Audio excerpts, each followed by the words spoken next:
And we are back and we're moving into our second conversation for today. Of course, we spoke a bit about the predictions for the 2022 Atlantic hurricane season. And now we're talking about how you can get prepared. When we talk preparedness, we talk to Belize Red Cross. Yes. We have with us Director General Lily Bowman. Good morning. Good morning. Good morning to both of you. Thank you for having me. Well, we appreciate you taking the time out. I know that things get very busy around your office quite often, and especially now. But it's the ideal time for people to start thinking of planning for the season ahead. Well, the planning should have been done from the beginning of the year. And that is what we do all year round. Prepare people to plan, to be able to respond and, you know, ultimately save lives. They save their own. But yes, it's time. It's not too late. The season is just starting. And as we could see, the rains have started very early this year. So there's still time to plan. I mean, plan on how to safeguard you and your family more than anything else. Is there a challenge perhaps in planning ahead this time around, considering the fact that we're coming out of a pandemic? Well, some would say we're still very much in the throes of the pandemic, but in terms of recovery, economic recovery, in terms of families being able to perhaps have a little bit more to spend this time around, does that perhaps conflict with the planning process where you're looking at sending kids to school, you're looking at perhaps rebounding from certain things that you were facing when you didn't have that kind of money, and now you have to put together a plan? You are very right, but remember that the planning itself just takes the family to sit down together with our emergency plan and complete it together, assign roles. That doesn't cost any money. At least you get that out of the way. Assign your different responsibilities. Take care of every area of your home and your life that you have to prepare for now. And yes, you have to take food for 3 days. That's what we tell everybody, food and water. And you have to have your battery radio, your flashlight, your medication, everything. But what we tell people is to plan all year round. Put aside a little bit of money or start buying your things closer to the season so that everything does not pile up on you at the last minute. So yes, it's a little challenging because a lot of people probably are still not working due to the COVID pandemic. A lot of people have lost income during that time and maybe just recovering, yes. But it's something that you can space out throughout the year. So there's still that way that you can address the challenge. I know we have been having this conversation on a yearly basis, talking about getting people to put together a family plan. Have you seen any changes in the interest of people to whether contact the Red Cross to guide them or to get your booklet? Has there been a growing interest? I don't know if I'd call it a growing interest as far as coming to the office to ask for a plan is concerned, because I don't really see a lot of that. It's more us going to them.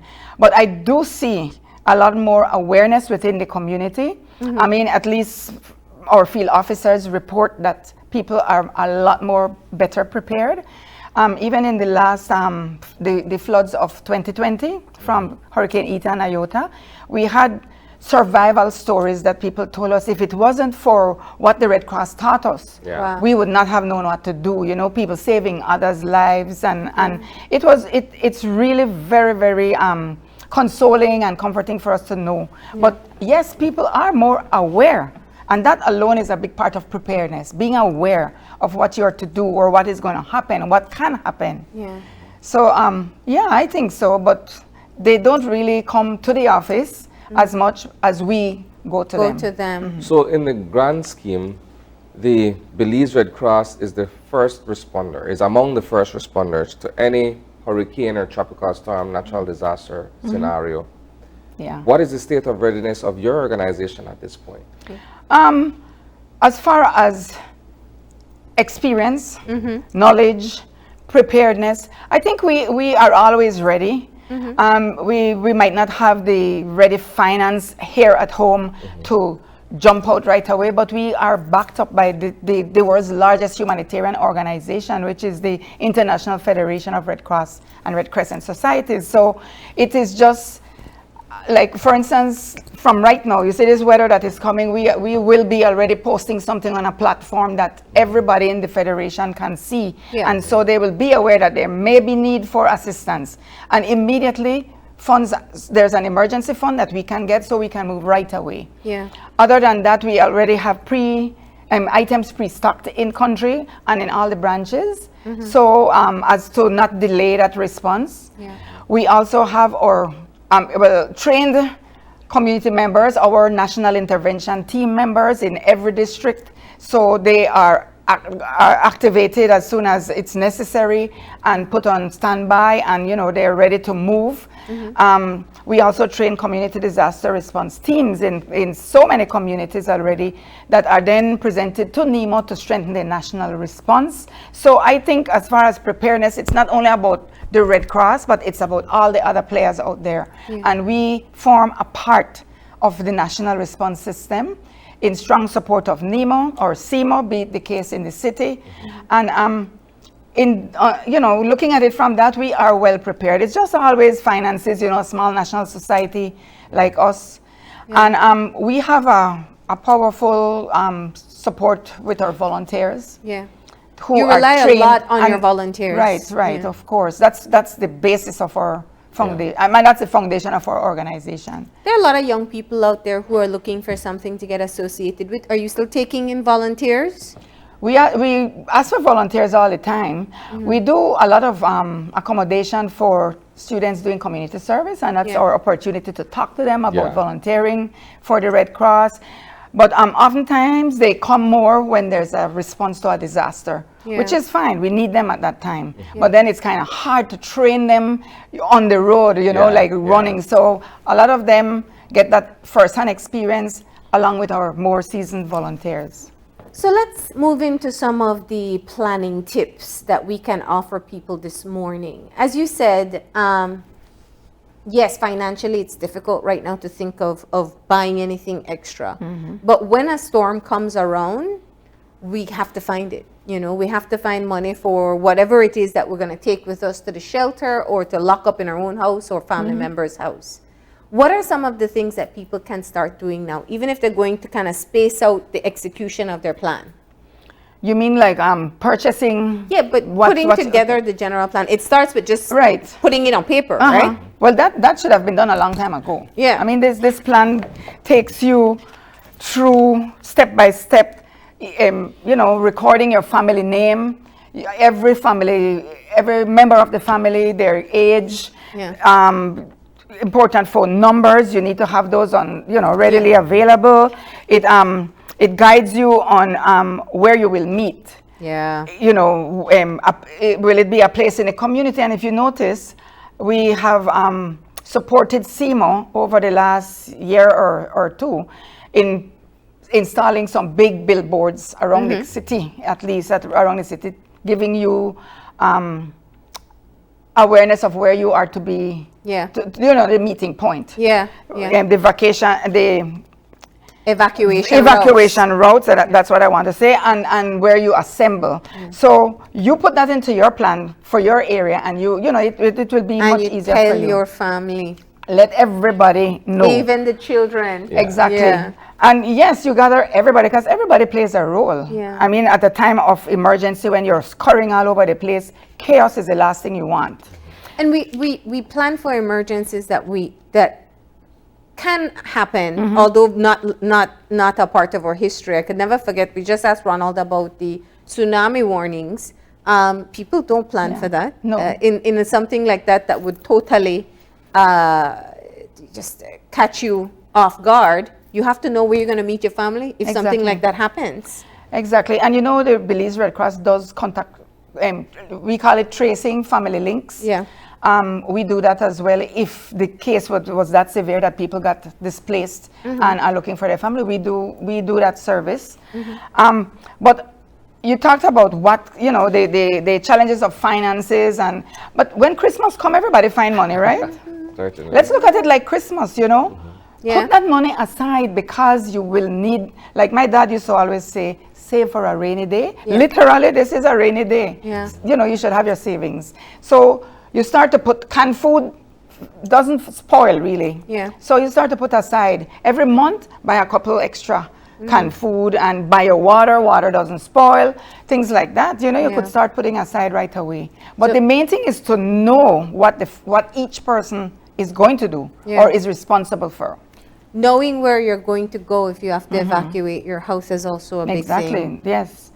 And the plan tells you all that. It gets you ready for that. I think it requires some degree of behavior change in some instance where we're so used to, well, the hurricane might come this year, nothing will happen by mid-October, that we begin to, you kind of relax everything. We don't expect that something can happen. And so the plan that we should have had in place and all the food items and everything that we should have been stocking as we go along, we start give away, whatever it is, and then something happens and then we're caught flat-footed. Yes, yes. I mean, being prepared means having vision. Yeah. Definitely, you have to look far beyond, even after November, because you know sometimes the season really extends into December, and Yeah. it's just something that you have to understand. We have a hurricane season half the year, so half of what you do must be geared towards safekeeping yourself during a hurricane. Yeah. So we put aside a few canned foods, and this is an ideal time to have it. People are about to get paid. It's end of the month. They could maybe decide to ensure that all the water bottles are replaced. Buy some food. Now, what are some of the things that you find people tend to forget? You've responded to so many communities after a storm, from floods to hurricanes. What are some of the things that people tend to forget that we can remind our viewers of now?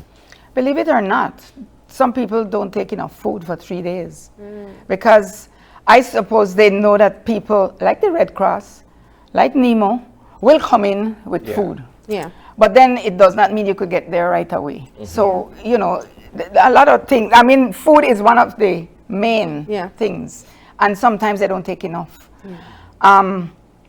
They don't take things maybe to entertain their children, and then their children become irritated and cause more Stress for them. more stress and more, I don't want to say excitement, but in the negative way, you know, like stress them out indeed, and kind of make them more panicky. And that's what I want to say. Panic is the worst thing. You don't want to do that. You need to have a straight mind of, you know, where you're going, what you're doing, and in an orderly kind of fashion. So take toys, get drawing books, things like that for your children to be occupied while they're in a shelter. That's important. Also, Documents. medication. Oh, medication. Medication is very important. And now, of course, we have COVID to worry about. So you have to remember to take your sanitizer, Masks, your mask. I mean, those are the things that you have to really start putting in your grab and go bag from very early. Once you're in the Documents? shelter, Yes, important documents. Well, you know, that should, like, I have my important documents in one container, one thing. So I just could grab that everywhere I go. So, you know, that is an easy thing to prepare. Have that on hand safely in one container that you can just grab. But yes, those are the things that people may forget from time to time. once you're in the hurricane shelter, I think while we're in the pandemic, the biggest challenge would be the social distancing aspect, right? Because as it stands right now, where we have relaxed regulations, we're not adhering to certain things at present. So you could only imagine when there's an eventuality and we're forced to seek shelter at a school or at a public building or what have you. While we may have our hand sanitizer and we may have our face mask, when you're looking at the volume of people who are seeking shelter at that very one location. That's a challenge. That's a big challenge, especially since infrastructure is very expensive to you know, like you can't be just expanding for a shelter per se. As you know, shelters are normally schools or community centers. The Red Cross, from time to time, through our projects, we support Nemo in refurbishing community centers in certain target communities that we work with. Yeah. And we just finished doing just that in a project that we ended in March. But we can't be everywhere attending to this. So we have incorporated training in issues to do with COVID, especially preventative measures and so in our training for shelter. Because now it depends on the people. Yeah. You can't expand the building, but we could lessen the people, and people can become aware and stay aware that COVID is still alive out there. We need to take care of ourselves, our children, and each other. So yes, it's up to people to keep that distance, to wear their mask where it's a lot of people, and to apply their sanitizers and whatnot. And disaster response, which is another area. You talk about preparedness, you talk about building resiliency, but you also respond after a disaster. And we know that over the years, we've seen a shift from the provision of goods and items to being able to help people get back on their feet. Can we talk about that? Giving monetary donations instead. Cash and cash vouchers is a big part of what the International Federation of Red Cross is pushing for response. It's a lot more, it's a lot less cumbersome for us. It's more economic. It gives people that feeling of independence to apply this money where they most need, because if we go to a house with blankets and pack sets and hygiene, which we still give out, mind you. I mean, those are still needed. But we are telling them this is what you need. They need to tell us what they need. And so giving them cash, it gives them, and also it helps to preserve their dignity. And that they can go themselves to a store and purchase what the family needs. I've always wondered and pondered about that, When you look at a disaster scenario and you're there to provide relief for people who are in distress, right? If we're talking about dignity, for instance, right? Yes, we understand that they're in need of emergency relief. But when you take things to them that they don't necessarily need at that point in time, you find that there is wastage in some instances. You find that there isn't really anything that they can do with the items, and they just sit there. But what they really need isn't what they're getting. Because I'm speaking from just a donor, for instance, we would go and give things without consulting with them to find out, okay, what do you have, what don't you have, what do you need right now? We just go with a bunch of stuff and say, hey, we brought some stuff for you to, start the recovery process with. And it shows that we're completely out of touch with what's on the ground. Well, that's not the way the Red Cross works. No, I'm not saying that's how the Red Cross works. I'm talking in general. No, but it does happen. It does happen. You find a lot of people load up their trucks and just go in and give out stuff without having done an assessment. We carry out a rapid assessment to get an understanding of the damage, the level of damage, and the immediate needs of people who have been affected. But we don't go empty-handed. We go into a community with the same stuff that we have to deliver, because on the spot, we find out, okay, they need so much blankets, they need this, they need that, we give them that right away. We don't go, to save time as well, we don't go empty-handed, but we carry out assessments, and the rapid assessments are what really set the foundation for our plan going forward. Then from there we continue assessments throughout the response. But with cash, like in the past we have done cash about 2 times, and we find that the people, because people would say, you give them cash, they spend it in a casino or drinking, or we give them cash because we know that there is a gap. There is a gap, and we also do a market analysis before we give out the cash. So we just don't go there willy-nilly and give out. Okay, I'll give you $400. No, we do a market analysis to find out what is that economic gap, and that exists at that time, and we address that by agreeing with a sum of whatever. Like the last time we gave them like about $640, but that was in the middle of COVID, the thick of COVID, and we had the floods from Hurricane Eta and Iota.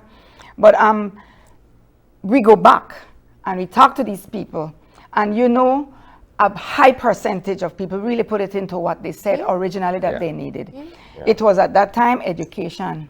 Remember, they still had to buy books and uniforms and whatever. Which are lost if there's a flood. Right. And a lot of them did lose. But not only that, a lot of them were not working anymore because of COVID. And then, of course, they put it to food. Some of them had to do slight repairs or little renovations to their home that was messed up by the floods. I mean, we found out that they really do. Yeah. And we have to trust them. Right. And we have to trust and purport that they are using it for the right reasons. So this is all part of the work that the Red Cross does in helping people after disasters. The idea that, I mean, when we first started talking, we're talking about preparedness. The disasters that we see in Belize, they've changed. You know, we talk about Eta and Iota that, you know, caused what was a 100-year flood. We'd never seen floods like that before. I know you responded there as well. Do you find that people listen to warnings when you go in after a disaster? What are some of the reasons why you hear people say they stay even though there was a risk associated? They don't want to leave their homes if they're afraid that, you know, people break into their homes. They don't want to, okay, in the case especially of the floods in 2020, it was COVID. I want to catch COVID if I go to the shelter, you know, things like that. And you can't give them wrong. That was something that was really, you know, very visible in front of us. So that was one excuse that they, you know, if they go to the shelter, they could catch COVID. But mostly they want to protect their home. And thirdly, they believe that it won't be that bad. It won't be that bad. And then last minute, you can't really rush out to help them. You know, that is the danger. Remember Hurricane Earl, when Vista Del Mar had that storm surge. Yes. Yeah. And then they were like last minute calling people were for help. begging for evacuation mid-storm, but they couldn't go in and help. It was too late. Or you put your military people's lives at risk. So yeah, those are the reasons that we would normally hear. All right, so the most important thing as we recap, 3 days of food per person, or what are we looking at? Well, per family, but you have to take into account the number of people in your family. Okay. Water. Children need entertainment. The tablet won't last during that time. You don't even know if we'll have electricity. Yes. So some other form of or entertainment. you could download long ahead of time, download programs on your on their tablet, and until that runs out, then you know, to be able to entertain them. Medication that will be necessary. What else are we missing? You know, we have to be aware of your older people. Yes. Pregnant women. And children. Those are the vulnerable groups that you have to look at. So if and people living with disabilities, you have to plan specially for them. So you have to know, you know, who belongs to your family, where you'll take them, how will they be accommodated, and your documents. Your documents and some clothes, I guess. Clothes. All right. And in the COVID reality, we need masks and sanitizers. Definitely. We still are in COVID, so that you have to include in your grab and go bag, for sure. All right. And you know, I just want to remind everybody that come to Red Cross. We have these books, we have these plans. I brought these for a few in Spanish and a few in English for your staff. And use it. It is literally a walkthrough for your plan. It makes it so easy. It's easy. Yeah. All right. Well, thank you for coming in and reminding us once again what all we must include in our disaster preparedness plan. Thank you very much, too. All right. Look forward to next year. All right. All right. So we're going to take a commercial break. And when we return, we're going to be joined by our friends from the Belize High School as we look at their STEAM Expo, STEAM Fair.